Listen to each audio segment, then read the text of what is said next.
को समाप्त कर कर लाखों लाखों मुस्लिम महिलाओं को अधिकार देने का बात किया।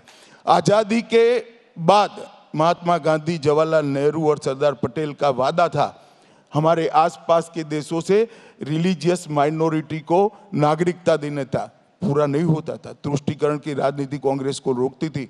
हमने सीएए का फैसला किया, हमने 370 और 35A को समाप्त कर दिया और आज कश्मीर भारत का अभिन्न अंग है। इस देश में 2 विधान, 2 प्रधान और 2 निशान नहीं होंगे। हमारा 1950 से आंदोलन चल रहा था, मोदी जी के राज में ये समाप्त हुआ। 30 साल के बाद हम नई शिक्षा नीति लाए।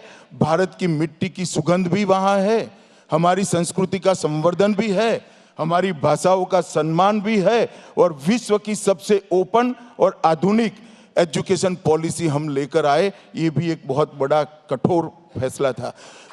40 साल से देश में महिलाओं के आरक्षण की बात हो रही थी मगर कोई दे नहीं पाता था। नारी शक्ति वंदन अधिनियम ने विधान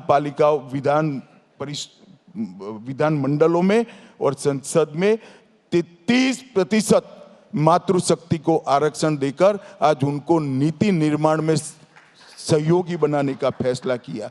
हमने भारतीय न्याय संहिता, भारतीय नागरिक सुरक्षा संहिता और भारतीय साक्ष्य संहिता 160 साल पुराने अंग्रेजों के कानून निरस्त होकर भारतीय क्रिमिनल जस्टिस सिस्टम बनाने का हमने कठोर फैसला किया। और सबसे बड़ी बात, 550 साल से देश जिसकी राह देख रहा था, प्रभु श्री राम अपने सम्मानित स्थान पर विराजमान हो, ये नहीं होता था। ये भी नरेंद्र मोदी ने यही 10 साल के अंदर किया और नरेंद्र मोदी जी ने इस देश के लोकतंत्र को मजबूत नींव डालने का काम किया। कोई भी देश का लोकतंत्र भ्रष्टाचार, परिवारवाद, जातिवाद और तुष्टीकरण इन नासूरों के साथ पनप नहीं सकता था। हर हमारा चुनाव ये 4 में से एक किसी न किसी नासूर से ग्रसित था। नरेंद्र मोदी जी ने परिवारवाद, भ्रष्टाचार, जातिवाद और तुष्टीकरण को समाप्त कर कर पॉलिटिक्स ऑफ परफॉर्मेंस को एस्टैब्लिश किया, जो विकास करेगा, जो देश को सुरक्षित करेगा, जो देश को समृद्ध करेगा, वो ही राज कर। कठोर फैसलों की भरमार है।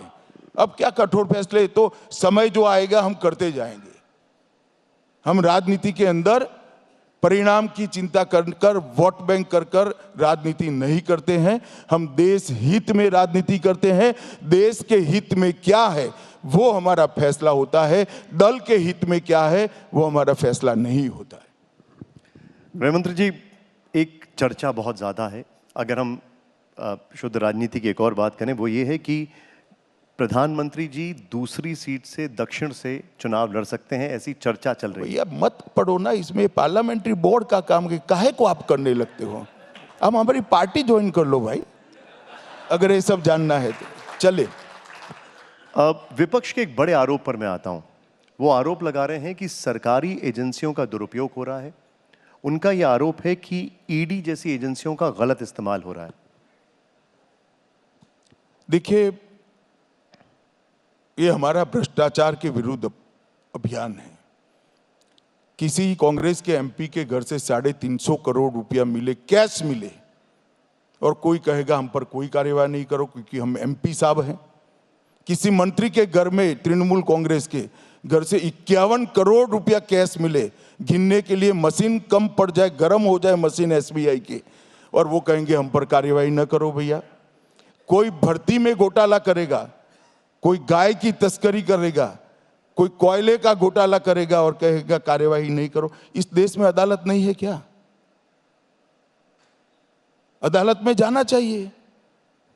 मैं आज इस देश की जनता के सामने स्पष्ट कर देना चाहता हूं, ईडी ने जितने भी सीजर करे हैं, इसमें किसी भी पार्टी के पॉलिटिशियन पर सिर्फ 5% है। 5%, 95% सीजर ऐसे हैं जिसका पॉलिटिशियनों से लेना देना नहीं, पॉलिटिकल पार्टी से लेना देना।